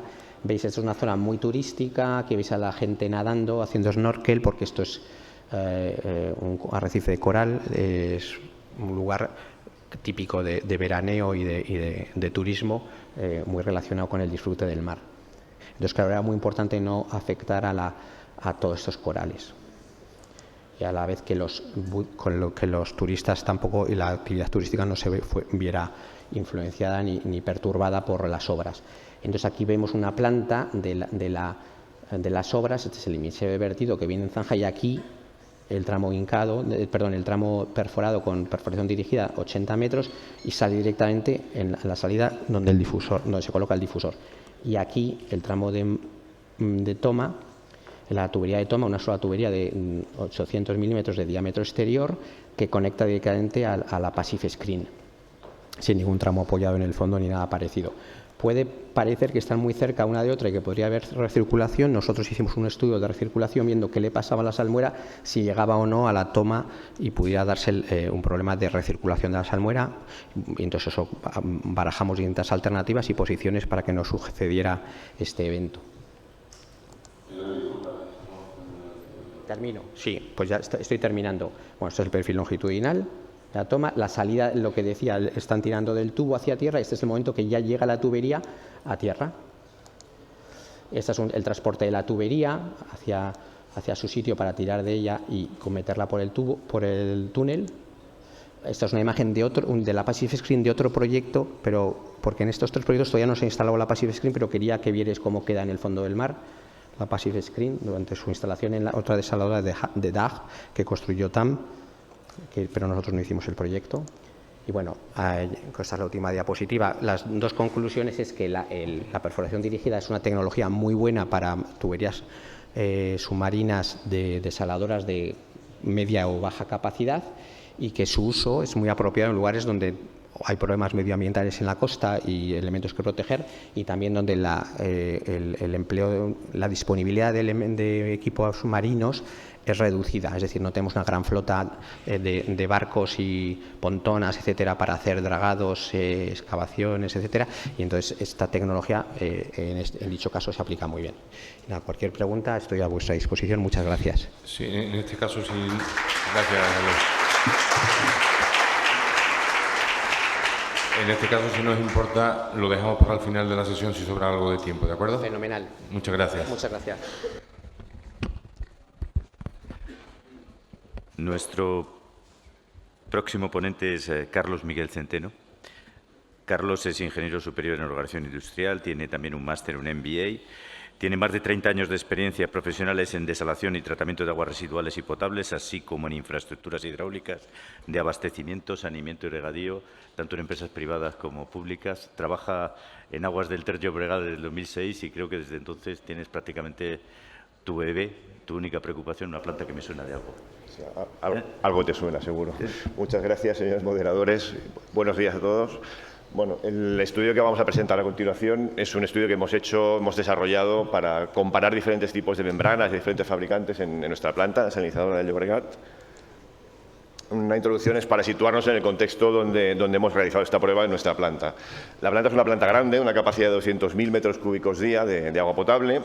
Disponemos de 10 bastidores de producción de ósmosis inversa de primer paso, con 20.000 metros cúbicos día cada uno. Cada bastidor dispone de 230 tubos de presión. La configuración original de membranas de la planta, cuando se construyó en el 2009, cuando se inauguró en el 2009, era con membranas de Hydronautics, con un diseño híbrido. Aquí podéis ver los modelos que disponía en aquel momento la planta. La historia que hemos tenido en cuanto a reposiciones de membranas es la que podéis ver aquí. Se han realizado 3 campañas, la primera bastante al principio, en el 2012, solo afectando a 2 bastidores. La siguiente, en el 2016, fue ya más amplia porque repusimos membranas en 6 bastidores de los 10. Y la última, en el 2020, que atacamos los 2 bastidores que faltaban. Esta en concreto, la del 2020, se realizó también fruto de un estudio similar al que vamos a presentar a continuación, en el cual se basó solo en membranas del fabricante original, de Hydronautics, y los resultados de los cuales expusimos también en el congreso de AIDIR que se desarrolló, creo que fue en Toledo, en su momento. La producción de la planta es variable, con lo cual ahora actualmente llevamos 1 año y medio en una producción muy alta debido a la situación de sequía, pero no siempre ha sido así, ¿no? Bueno, los objetivos principales del estudio, pues ¿cuáles habían sido? Pues el primero es poder comprobar diferentes modelos de diferentes fabricantes de membranas para tener un conocimiento del mercado, que es lo que había disponible actualmente en el mercado, para poder determinar en el futuro pues, qué tipos de estrategias y qué tipo de productos nos podían resultar más adecuados para nuestra instalación. El objetivo era básicamente mejorar la calidad del agua, predominan tanto para la conductividad como para el boro. El boro era el objetivo estrella de este estudio. Evidentemente, con la entrada en vigor del nuevo Real Decreto 3/2023, en el cual el límite de boro ha subido para agua 100% desalinizada o desalada a 2,4 miligramos por litro, ese objetivo ya no resulta tan determinante, pero hemos mantenido la utilidad del estudio por la mejora de la conductividad que también hemos analizado en este mismo estudio, ¿no? Consideraciones generales del estudio, las que podéis ver aquí. Lo realizamos entre 2018 y en principios del 2021 y ha sido posible gracias a la excelente colaboración de los fabricantes de membranas que han participado. Debo decir ahora que no vamos a poder decir qué fabricantes han sido y qué modelos hemos probado por los acuerdos de confidencialidad que hemos establecido con ellos y los cuales obviamente debemos respetar, ¿no? La prueba la hemos realizado en un bastidor de 20.000 metros cúbicos de agua al día, en los cuales seleccionamos una serie de tubos de prueba, como veremos a continuación, para poder realizar las diferentes experiencias en cuanto a modelos y configuraciones, ¿no? Aquí podéis ver la variabilidad en cuanto a temperatura, en la cual trabajamos entre 12 y 25 grados y medio, el pH entre 8,12 y 8,55, enfocado básicamente a la mejora del boro, obviamente, en este caso. Las pruebas las hicimos en dos fases. La primera fase consistía en una reposición total, es decir, instalar 7 membranas nuevas en un tubo de presión de un fabricante determinado, modelo determinado, así los tubos que llegamos a probar en esta fase. Y la segunda fase fuimos a buscar una reposición parcial, en el sentido de decir, bueno, a lo mejor no vamos a reponer todas las membranas de un bastidor, sino que vamos a intercalar membranas nuevas con membranas existentes en los diferentes tubos de presión, ¿vale? La metodología del estudio fue la siguiente. Lo primero que fue establecer los objetivos, evidentemente, contactar con los fabricantes, determinar propuestas de modelos y establecer las primeras configuraciones a nivel teórico previamente, ¿no? Seleccionamos un bastidor, en este caso fue el número 2, aunque en este tampoco tiene mucha importancia, pero fue el 2, y codificamos las diferentes cajas de presión que hemos probado, como veis aquí, lo pondremos por letras, de la A hasta la I, bueno, realmente es hasta la J, aquí falta una letra en la fase 2, ¿no? Hicimos una toma de datos previos para caracterizar aquel bastidor y tener la foto inicial y después los parámetros que teníamos que analizar. Aquí veis un esquema de la prueba. Lo que hicimos hay que tener en cuenta que estos son tubos, son tipo multiport, con lo cual esto dificultaba un aspecto que también es relevante, que es que no podíamos medir el caudal de alimentación ni el caudal de rechazo. ¿Esto qué conllevó? Pues que no podíamos determinar exactamente la conversión de cada tubo de prueba. Esto es un factor de incertidumbre que conocíamos, que se habló con los diferentes fabricantes que participaron y llegamos al acuerdo de establecer que todos íbamos a considerar que todos trabajaran en las mismas condiciones de caudal de alimentación y rechazo, porque solo podíamos controlar el caudal de permeado, ¿no? Nos hubiera ido muy bien poder hacerlo, pero físicamente la configuración de la planta no lo permitía y las modificaciones que hubiéramos tenido que realizar eran brutales, con lo cual no podíamos hacerlo, ¿no? Esta fue toda la toma de datos que realizamos, presiones de alimentación, de rechazo, de permeado, temperaturas, pHs, caudal de permeado, evidentemente, porque intercalamos caudalímetros, depende del permeado, y luego el control analítico que realizamos, muy extenso, diariamente conductividad, boro semanal mediante ICP masas y perfiles puntuales de conductividad y boro dentro del tubo de permeado con el bastidor en marcha, ¿no? Hicimos la campaña de muestreo y luego obtuvimos los resultados que iremos viendo a continuación. Estas son las configuraciones que probamos. En la fase 1, como ya hemos dicho, todas las membranas nuevas en los tubos que hemos codificado como A, B, C, D. Y en la fase 2, que es reposición parcial, teníamos dos tipologías. La primera de ellas eran los tubos F, G, H y J, en los cuales habíamos intercalado membranas nuevas en las posiciones 2 a 4, dejando membranas existentes en la primera posición y en la 5, la 6 y la 7. En el tubo E se probaron 4 membranas nuevas en las primeras posiciones y 3 existentes al final. Esto fue todo siempre hablando con los fabricantes y llegando a estas consideraciones. El primer análisis que hicimos fue uno previo, que fue la producción de los tubos. Esto era importante de cara a determinar que una configuración de membranas que a lo mejor nos pudiese proporcionar un alto rechazo de sales, pero tuviese un requerimiento elevado de presión de alimentación, nos pudiese llevar a tener una limitación en la capacidad de producción de aquel bastidor. Con lo cual, habíamos establecido como caudal de permeado de consigna como objetivo 3,62 metros cúbicos hora como mínimo. Y aquí podéis ver, bueno, gráficamente es difícil de seguir, muchos colorinos y queda bonito, pero es difícil verlo. Aquí en la tabla que tenéis al lado tenéis la fase 1, los diferentes tubos de prueba y el resultado que dieron a nivel de datos promedio, máximos y mínimos y desviación. Solo hubo uno, que fue el C, el que dio un resultado muy lejano a los 3,62. El A y el D no lo alcanzaron realmente por poco, aunque no lo alcanzaron, y lo único que cumplió y sobrepasó el caudal de permeado esperado era el tubo B. En caso de la fase 2, de reposición parcial, todos los tubos cumplieron el caudal de permeado, excepto el tubo H. Es el único que no lo alcanzó, por poco, pero no lo llegó a alcanzar, ¿vale? Esto ya nos daba cierta información de estas configuraciones. Y luego ya empezamos a analizar lo que queríamos realmente, que eran los datos de calidad del agua producida, tanto con el boro como con la conductividad. Podéis ver los dos parámetros. Para nosotros actualmente, hemos dicho, el boro ya no nos interesa, no nos importa tanto.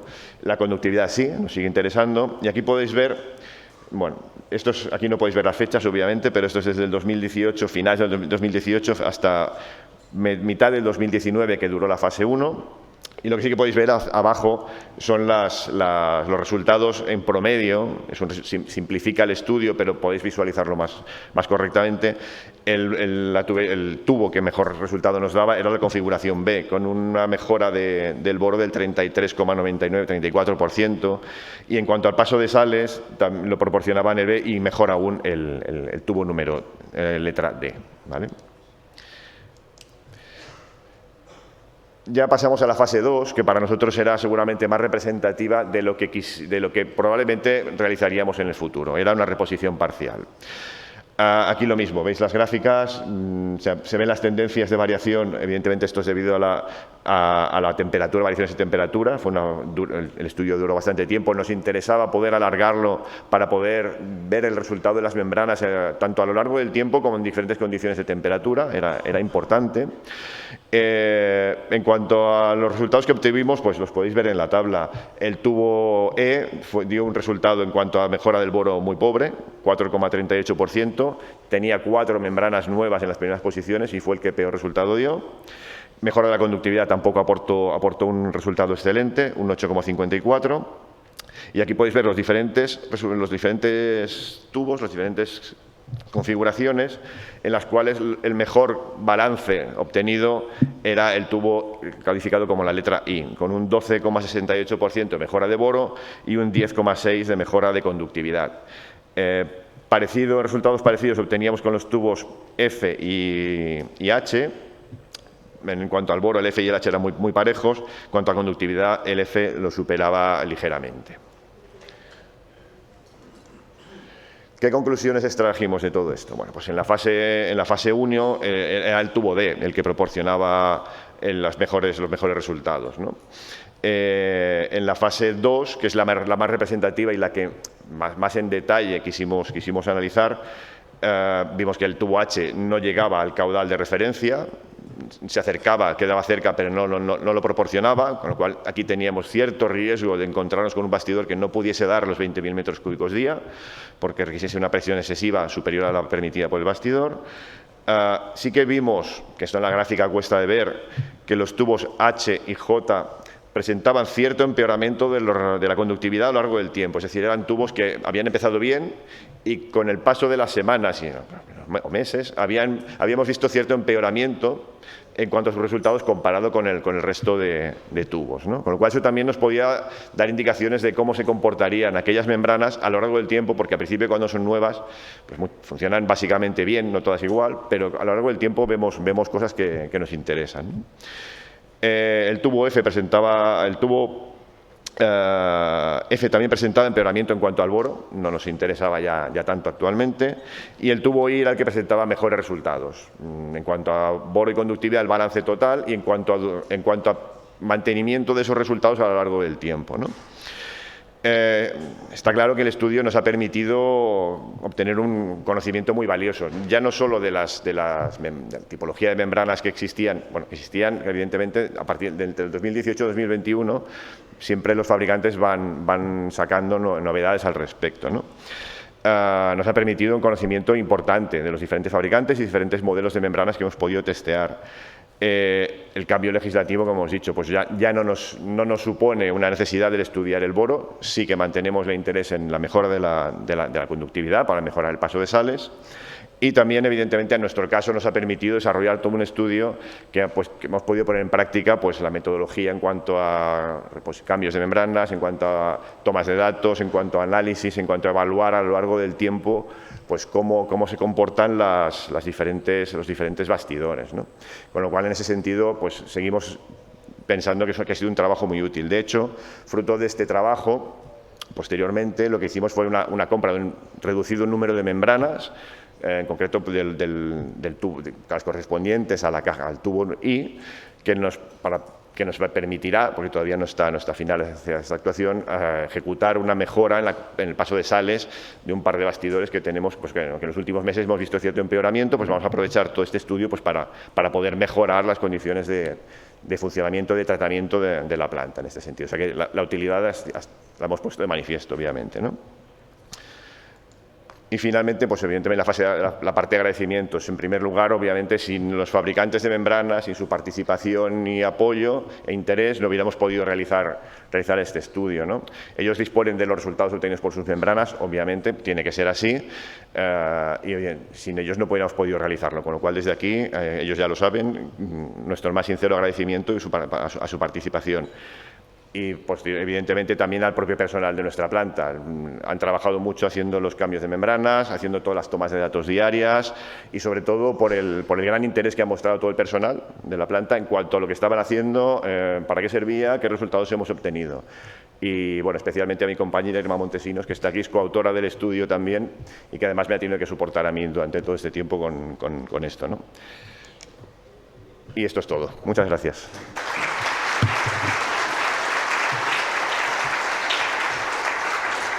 Muchas gracias, Carlos, por la presentación. Tenemos tiempo ahora para alguna pregunta, si la hay. Si no hay, yo tengo una, y es una curiosidad. Entre la fase 1 y la fase 2, los mejores resultados creo que era el tubo B de la primera fase y el I de la segunda, ¿era el mismo fabricante de membranas? No te lo voy a decir. No, me tendréis que perdonar. Lo Yo lo siento, pero no puedo decirlo porque tenemos un acuerdo con ellos, con lo cual no lo diré. Vale. Para una pregunta que me haces, Miguel Ángel, no te la puedo contestar. ¿Alguna pregunta? Sí, aquí adelante. Óscar. Gracias por la presentación. Me ha parecido entender que en el tubo que llamabais E era el que tenía el elemento colocado en primera posición antiguo y luego seguido de 3 elementos nuevos. Y me ha llamado la atención porque parecía el E, correcto. Vale. El E es el que tenía 4 membranas nuevas en las primeras posiciones. Vale. Sin embargo, parece que esta configuración daba luego una peor mejora. La peor, sí. La peor. Los peores resultados fueron el E, sí, correcto. Es que es curioso cómo poniendo 4 membranas nuevas en la primera posición, el resultado obtenido es el peor. O sea, es llamativo. Totalmente de acuerdo, es curioso, pero esto ya corresponde a la evaluación al fabricante en concreto de este tubo con su modelo de membranas y el resultado obtenido. Sí, a nosotros nos sorprendió, esperábamos que esta configuración nos aportase una buena calidad a costa de un mayor coste de reposición, porque tenías que montar una membrana más que en los otros. Y lo sorprendente fue que era la opción, digamos, económicamente más cara y la que peor calidad daba. Esta opción es la que evidentemente no querríamos implementar y, de hecho, no es la que hemos utilizado para hacer una compra limitada, un número pequeño de membranas, pero no han sido estas porque obviamente no tocaba. Pero sí que es cierto, nos sorprendió a todos y es así. Para esto sirven los estudios, precisamente, ¿no? Bueno, muchas gracias, Carlos, por la presentación. Solamente recordaros, antes de despedir a Carlos, que todos podéis votar en el app a las ponencias y a las presentaciones. Es un recordatorio que hacemos de vez en cuando. Y me alegro que lo hagas justo ahora. Sí. Es porque no me has respondido a la pregunta, ¿eh? Gracias. Vale, muchas gracias, Carlos.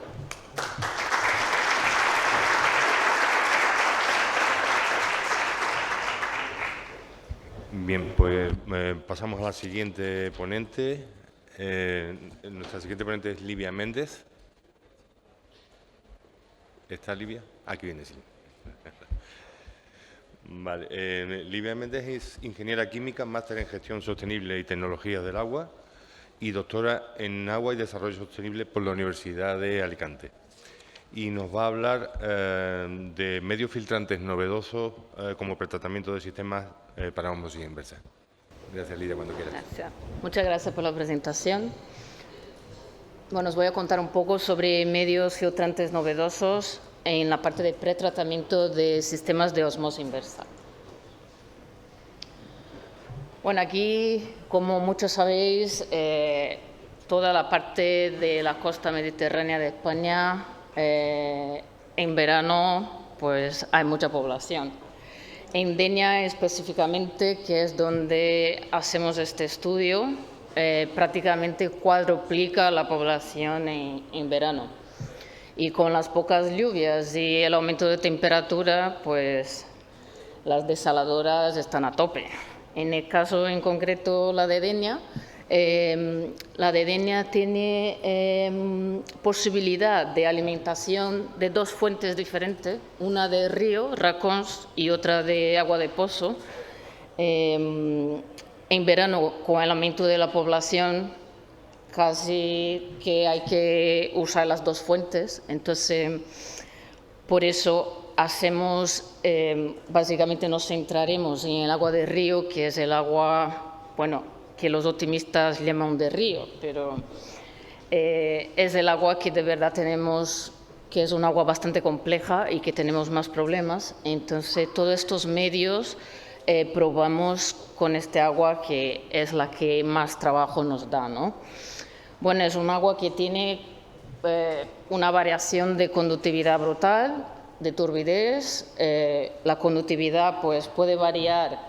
Hemos encontrado valores máximos de 12.000, turbidez, valores máximos de casi 90 de NTU, y eso puede variar en el mismo día. Entonces, es un agua muy compleja que exige un pretratamiento bastante efectivo, ¿no? Bueno, ¿qué hacemos de pretratamiento? Lo que más extendido está, que es la filtración con medios filtrantes, o sea que prácticamente todas las desalinizadoras tienen este pretratamiento. Bueno, por la simplicidad, por el coste de operación, por la vida útil, ¿no? Son un pretratamiento bastante económico. ¿Qué hacemos? Por probar diferentes medios, diferente convencional, que es la arena antracita. Básicamente, bueno, tanto por probar medios novedosos como por probar otros medios y por la parte de optimización, digamos, ¿no? No solo medios novedosos, pero también optimizar medios que ya están bastante probados. Además, bueno, evaluamos velocidades de ensuciamiento, toda la parte de calidad, digamos, de remoción de sólidos, de turbidez, principalmente. Y también internamente, pues, damos soporte a ingeniería y operación con validación de nuevos medios, ¿no? O optimización. En este piloto que tenemos en Denia, tenemos un piloto con 4 filtros que se cargan con medios diferentes. Bueno, ahí controlamos las presiones, caudales y vamos variando las velocidades, ¿no? ¿Qué hacemos básicamente? Pues probar diferentes medios, hacemos tandas de 4, se opera 4 filtros en paralelo y todos con la misma altura de lecho, y variamos de 7 metros horas hasta 21, que es lo que nos permite este piloto, y paramos cuando la pérdida de carga alcanza los 300 milibares, para que todos tengan el mismo corte, ¿no? Digamos, y podamos comparar tanto calidad como velocidad de filtración, velocidad de ensuciamiento y carreras de filtración, tiempos de filtración. Bueno, aquí tampoco voy a decir los nombres comerciales, pero hemos probado diferentes tipos de vidrio, de zeolitas, de arcillas, aluminosilicatos, roca volcánica, medios bastante novedosos, otros no tanto, pero para comparar entre ellos. También hacemos diferentes configuraciones, monocapa, bicapa, también según lo que nos oriente los fabricantes, ¿no? de cómo para este tipo de agua en concreto, que es un agua bastante compleja. Solemos hacer ensayos en triplicado porque debido a la complejidad del agua, un único ensayo a una velocidad tampoco nos dice mucho. Y con todos estos datos, pues vamos creando una base de datos interna que, bueno, os puse un ejemplo de una velocidad. Controlamos principalmente lo que llamamos de UFRV, que básicamente es el volumen filtrado durante esta carrera de filtración que os dije, que terminamos en 300 milibares por el área transversal del filtro. Como el área, básicamente, lo que hacemos es que hacemos igual para todos los medios, entonces este valor representa el volumen filtrado, básicamente durante esta carrera de filtración. Otro parámetro que controlamos por la turbidez, que tenemos el control en línea, además de hacer también control en laboratorio de calidad, principalmente sólidos en suspensión, pues vamos, en esta base de datos, pues vamos evaluando cada medio por calidad, por velocidad de ensuciamiento, por eficiencia de eliminación de sólidos y siempre comparamos, o sea, nuestro blanco, digamos, es arena antracita, que es el que siempre está, en cada tanda siempre está fijo, ¿no? Es porque básicamente el más extendido y más utilizado, entonces pues comparamos siempre con él, ¿no? En esta base de datos pues vamos comparando, claro, velocidades con la misma velocidad, las mismas condiciones, el mismo agua, hacemos con dosis de coagulante, sin dosis de coagulante, cambiando las dosis, entonces ahí vamos creando. Y este factor, digamos, hacemos un factor que es el volumen filtrado comparado a la arena antracita. ¿Cuántas veces más volumen se puede filtrar comparado a la arena antracita, ¿no? Y llegamos a conclusiones. Para esta tanda en concreto, pues nos salió mejor la arcilla expandida, tanto en calidad como velocidad de ensuciamiento y producción, o sea, más volumen, se produce más volumen en este tiempo de filtración. Y con esto vamos generando internamente una base de datos, claro, para este agua tan compleja, pues en este caso específico ha salido eso. Pero sí que es verdad que esta planta funciona en verano e invierno y también cambia mucho las condiciones. Aguas arriba del río, pues tenemos arrozales, que el amido cambia casi todo, es un agua bastante compleja. Entonces, en este caso en concreto, la arcilla expandida hemos conseguido mejores resultados. Y cuando vemos un medio novedoso, pues probamos también y vamos comparando, ¿no? Pues eso es todo. Muchas gracias.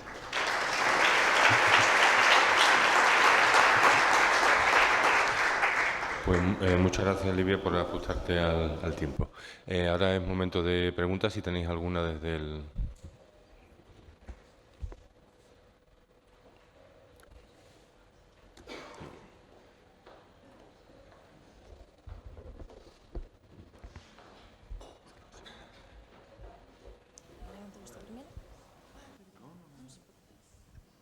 Hola, buenos días. Aurora Martínez, de Aquatecnia y Filtración.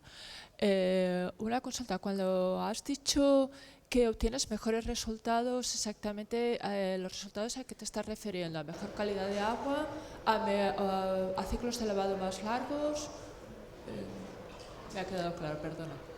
Bueno, hacemos una comparación entre tres cosas principalmente: calidad de agua, velocidad de ensuciamiento y carreras de filtración. Entonces, es un blending de las tres cosas. Estamos hablando tanto de calidad como de velocidad de ensuciamiento y carreras de filtración, tiempos de filtración, ¿no? Sí, Bernat, alcalde de INIMA. ¿Cuánto tiempo habéis estado haciendo todas estas pruebas? Lo digo porque si habéis detectado variaciones precisamente en los tiempos de lavado a medida que va pasando el tiempo con esos rellenos, porque hay también materiales que a lo mejor, pues eso, al principio funciona muy bien, pero cada vez hay una colmatación mayor y realmente luego pues no acaban siendo tan buenos. Mira, cada tanda, cuando llenamos los filtros, los 4 filtros, solemos estar un año aproximadamente. Porque exactamente por eso, verano e invierno cambian mucho, entonces solemos estar todo un año con una tanda. sea, llevamos ya 3 tandas. Estamos ahora en la 4ª. Este es el ejemplo de una de ellas, pero sí que es verdad que cada tanda, pues 1 año, porque menos no podemos concluir mucho.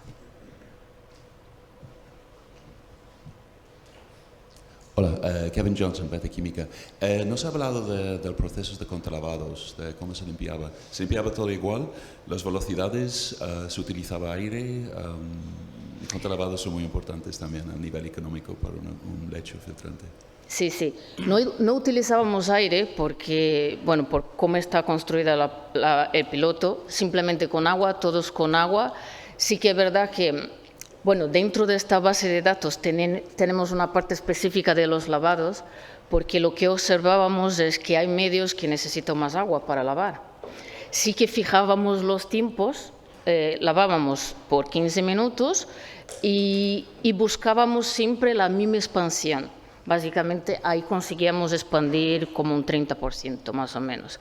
Entonces, intentando la misma expansión con el mismo tiempo de lavado, y como tenemos los caudales con que se lava cada uno, pues hacíamos una comparación de cuál necesita más agua para lavar o no.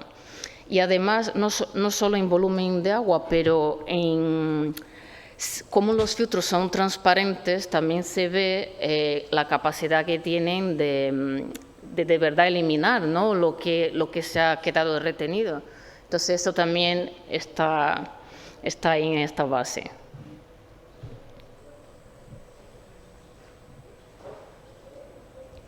Buenos días, David Esto, de la empresa Filtralite. Gracias por la presentación y mis preguntas son acerca de las granulometrías que habéis testado en arcilla expandida, si habéis testado más de una, si habéis evaluado también tiempos de maduración después de lavado y, bueno, tenía preguntas acerca del tema de contralavados, pero ya se me han resuelto. Gracias.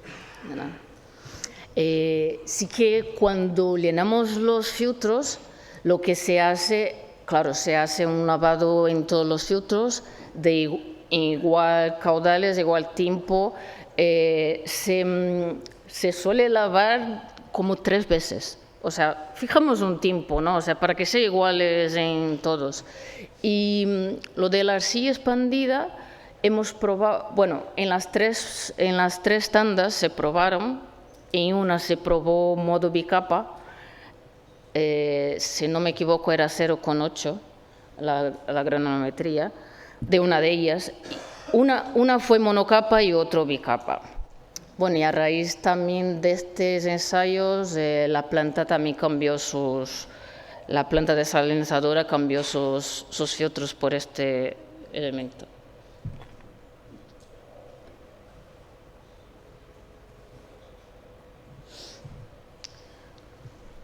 Muy bien, pues si no hay más preguntas, muchas gracias, Livia, por vuestro trabajo y pasamos a la siguiente ponencia. Muchas gracias.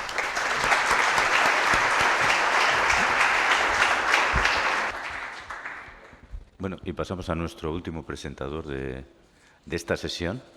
Es Álvaro Lagartos, que es ingeniero químico con 15 años de experiencia en la industria del agua y la desalación. Desde 2017 trabaja en LG Nano H2O y desde el 2023 es responsable senior de marketing técnico en LG. Álvaro nos va a hablar del futuro del diseño, el funcionamiento y los criterios de selección de membranas en la región mediterránea española. Vale. Bueno, muchas gracias por la intro y buenos días a todos y a todas. Bueno, os voy a contar un poco, como habéis oído, hacia dónde van los diseños de plantas de desalación de agua de mar en la costa mediterránea, pues con los nuevos cambios legislativos, con los nuevos cambios medioambientales, ¿no?, que vamos sufriendo. A ver, como sabéis, la desalación, ¿vale?, pues, de agua de mar sigue siendo uno de los métodos más eficaces a la hora de conseguir mucha agua para grandes poblaciones, ¿no? El principal hándicap, o uno de los principales hándicaps, siempre hemos dicho que es el consumo energético, ¿no?, porque al final tenemos que sobrepasar la presión osmótica. Pese a todo, o sea, en España somos muy pioneros en esto y, bueno, aquí estamos todos, obviamente, por ello. Y somos de los países que tenemos mayor número de plantas, mayor capacidad instalada y producida de agua desalada. y en la costa mediterránea nos encontramos precisamente las plantas, ¿no?, con mayor capacidad, ¿no? Ya hemos oído distintas presentaciones hoy, al final por los núcleos urbanos. También es cierto que tiene mucho peso la agricultura en toda esa zona y España es pionero en usar agua desalada para agricultura. Y luego llegamos aquí al cambio a la legislación, ¿vale? Hasta enero todos teníamos el Real Decreto 140/2003, que bueno, lleva ya muchos años, y desde el punto de vista del diseño de una planta de desalación, de la ósmosis, los parámetros fundamentales de calidad son esos que veíais ahí, ¿no?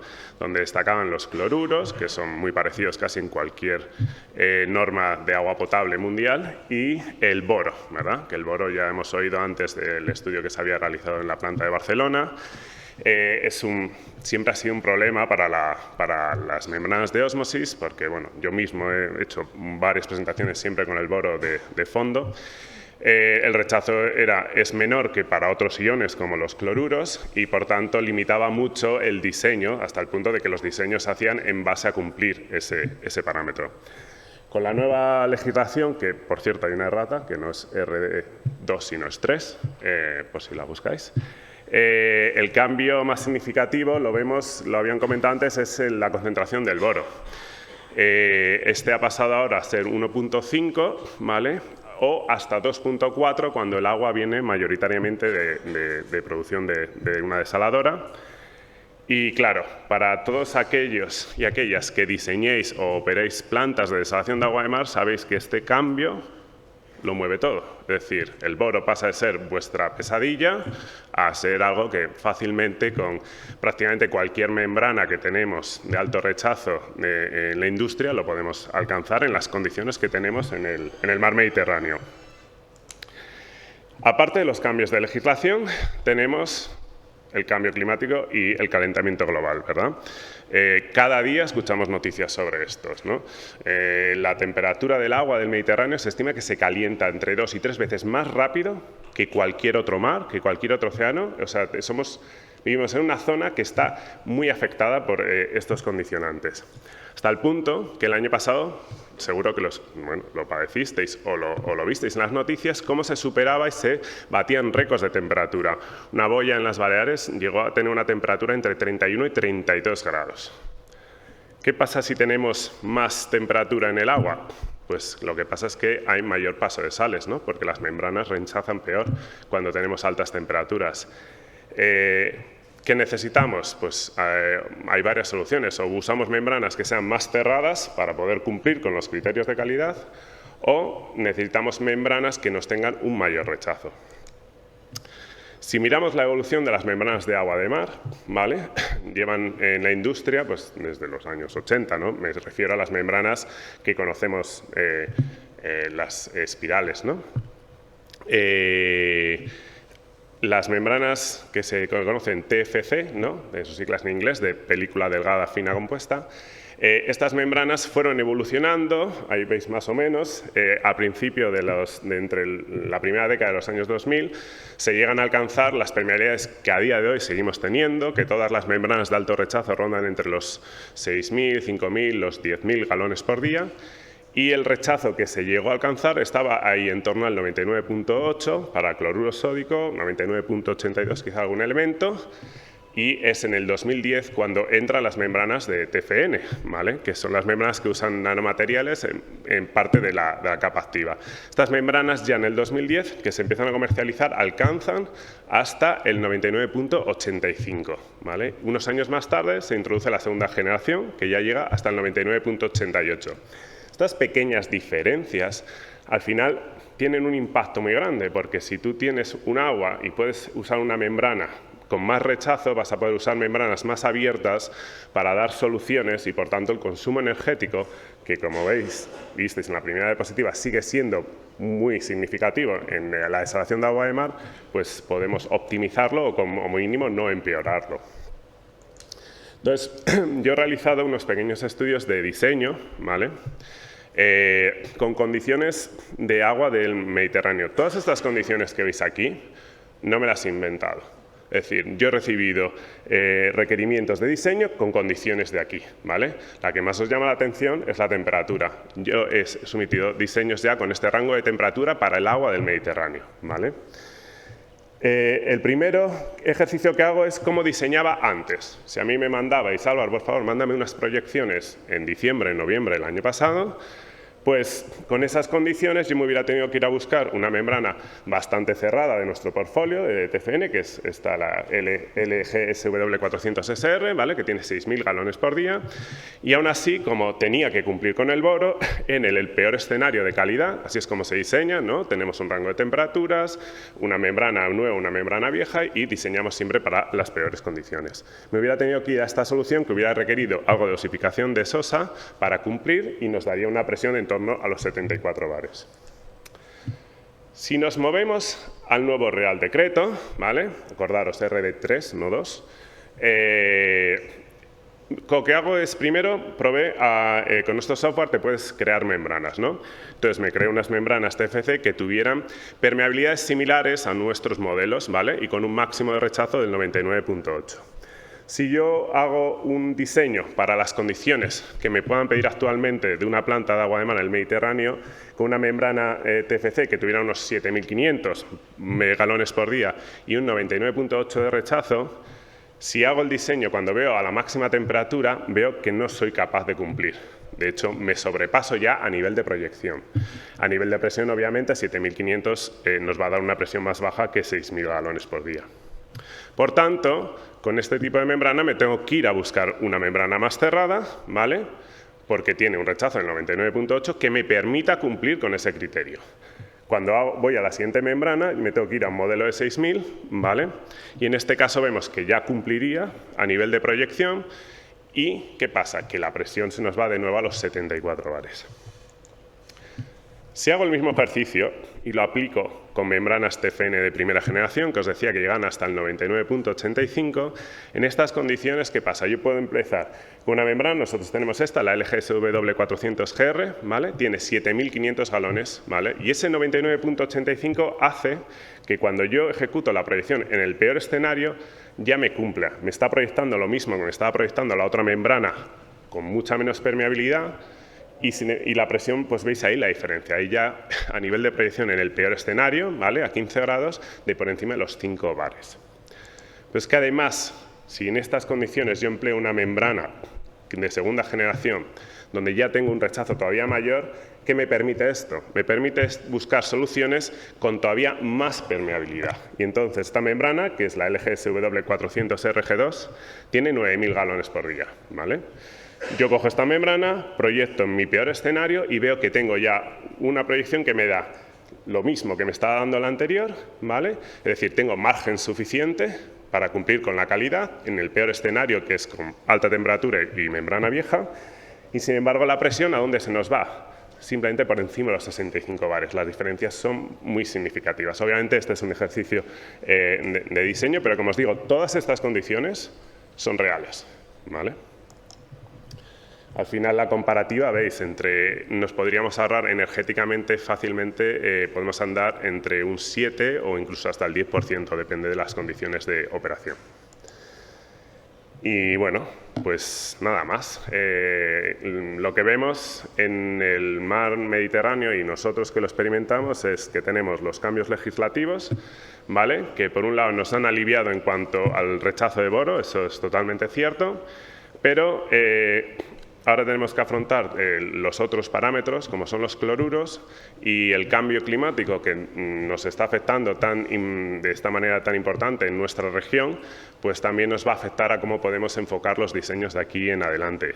Y bueno, pues os quería enseñar cómo las membranas con un mayor rechazo, manteniendo niveles similares de permeabilidad, os pueden dar unas ventajas muy significativas en el consumo energético para vuestras plantas nuevas o existentes, siempre y cuando tengáis capacidad de modificar las bombas de alta, ¿no? Y poder aprovechar esas mejoras energéticas. Y nada, eso es todo. Muchas gracias.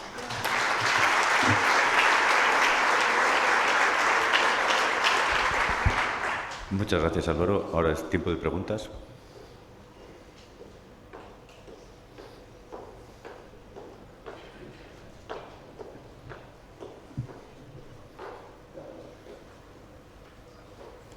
Fernando Valero, de ATL. Solo matizar una cosa, lo que has dicho tú sobre el cambio del Real Decreto. Es cierto que el Real Decreto 140 marca un boro de 1, ahora el Real Decreto 3/2023 marca de 1,5, pero has dicho una palabra, has dicho que cuando el agua mayoritariamente o predominante sea de desalación puede llegar a 2,4. Esto, por desgracia, no es así. Tenemos una lucha abierta con el Ministerio para pedir una aclaración al respecto.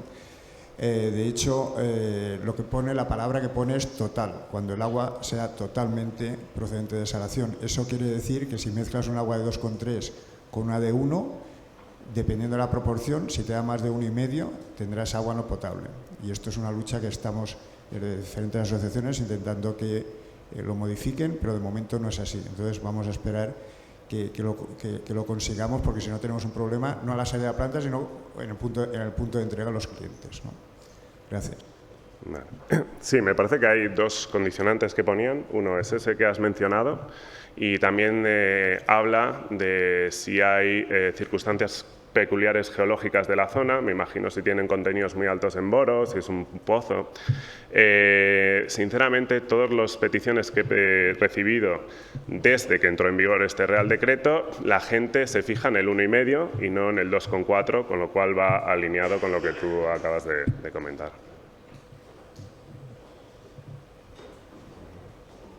¿Alguna pregunta más? Si no, yo tengo una pregunta un poco más complicada. Si tuvierais que ahora pensar en el futuro con la nueva legislación, ¿qué es lo que haríais para desarrollar una nueva membrana, para que fuera más óptima de operación, costo, con las condiciones actuales del Mediterráneo? Si tuviera que diseñar una membrana para el futuro, bueno, claramente los niveles de rechazo a las membranas, viendo cómo han evolucionado, es complicado. O sea, mejoras en esas membranas nos ayudan, sobre todo en modelos quizá que tengan más. He hablado de este rango de permeabilidades, que son lo que conocemos como membranas de alto rechazo. Quizás sea interesante membranas que tengan algo más de permeabilidad todavía, pero que mantengan rechazos para poder combinar. Al final, todas las soluciones que buscamos van encaminadas a disminuir el consumo energético. Por ahí quizá todavía se pueda seguir con la ósmosis, pero bueno, como habéis visto, en 30 y pico años apenas hubo cambios y en poco más de 10 años ha habido unos saltos importantes, así que es difícil de anticipar, pero desde luego con esas ventajas hay potencial. Muchas gracias. ¿Alguna pregunta más? Tenemos un par de minutos. Si no, agradecer. Vale, pues venga, muchas gracias.